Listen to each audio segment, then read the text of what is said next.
You're watching CI Living, at home in your community. CI Health is brought to you by Aunt Martha's.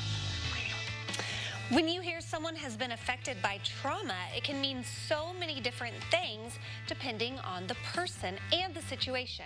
Here with more insight from Aunt Martha's, we have Dr. Wanda Parker joining us now via Zoom. Dr. Parker, thank you for being with us. Thank you for having me. All right, let's kind of recap for people who may not be familiar with Aunt Martha's, kind of what you guys are all about. So we actually are the only child welfare organization in the state of Illinois that is also a federally qualified healthcare center, where we do primary care, telepsych, therapy, teletherapy, substance use services, crisis intervention, care coordination. So we have a wide range, and we have like 25 locations across the state of Illinois.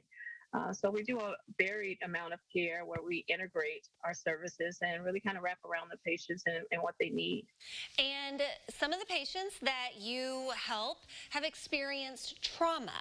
So let's talk a little bit about the different kinds of trauma that people may experience and what makes that, I guess, classified as trauma. Sure. So, trauma is defined by the American Psychological Association as the emotional response someone has to an extremely negative or distressing event. Some of those sources of trauma may be natural disasters, really kind of like what we've had the shared trauma with the pandemic with COVID for the last almost 2 years. Abuse, neglect, rape, several negative experiences as far as violence, severe illness, death of a loved one. So many have experienced a lot of deaths during the pandemic, an act of violence or something abusive. So all of those things are sources of trauma, and they have a great impact on how the person functions day to day. Usually, the first thing that's impacted is trust and safety. And secondarily, they may experience depression and anxiety, trying to really kind of work through that exposure. So it depends on the person and the situation, how they approach dealing with the trauma, and that's where you all come in to provide some different treatment options. So how do you treat, I guess, trauma? Because it sounds like it's just such a wide array of circumstances, and I'm sure there's not a one-size-fits-all approach to treating. No, and I think that people have to be ready to kind of dive in. Kaiser Permanente has done a great amount of research on the correlation between trauma exposures and health outcomes. And so when our integrated model, then we look at being able to treat that trauma is also helping or increasing them having some positive health outcomes. So trauma therapy, I kind of liken it to if you've ever had a cut on your hand that healed up on the outside, but underneath was still infected. And trauma therapy is kind of like cutting open that wound and digging out the infection so that you truly can heal. Because what people do experience is that they have a hard time trusting in relationships, and they don't always feel safe. And being able to, in some way, heal so that you can get back that trust and that safety is paramount to have healthy, functioning lives, but also relationships. You know, it seems like there used to be such a negative, I guess, stigma or outlook on people needing therapy. But do you see that changing?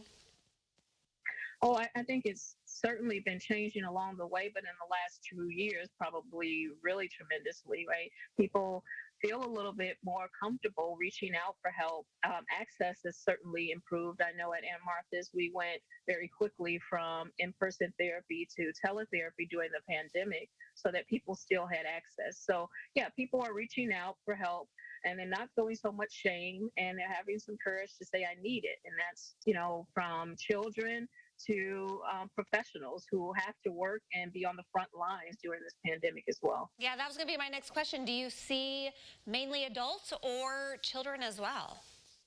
We see everybody on the developmental spectrum, then from children to seniors, then, and everybody has had their experiences with traumatic experiences. We see rates, probably somewhere between 85, 90% of the people who have had traumatic exposures then, but they just don't really know how to access that help or how to go through the process of healing. And then that's where therapy comes in. And that's where Aunt Martha's comes in. So we appreciate you being with us today and sharing all of this information for those people out there who may just need that little extra push to seek out a resource to help them recover from whatever trauma it is that they may have experienced. We're sharing right now a look at the Aunt Martha's website where you can learn more and get in touch with them and learn about their different services. Dr. Parker, thank you so much for being with us this afternoon. Thank you for having me. Absolutely. We will connect you at CILiving.tv after today's show with Aunt Martha's, who we so appreciate sponsoring today's CI Health segment.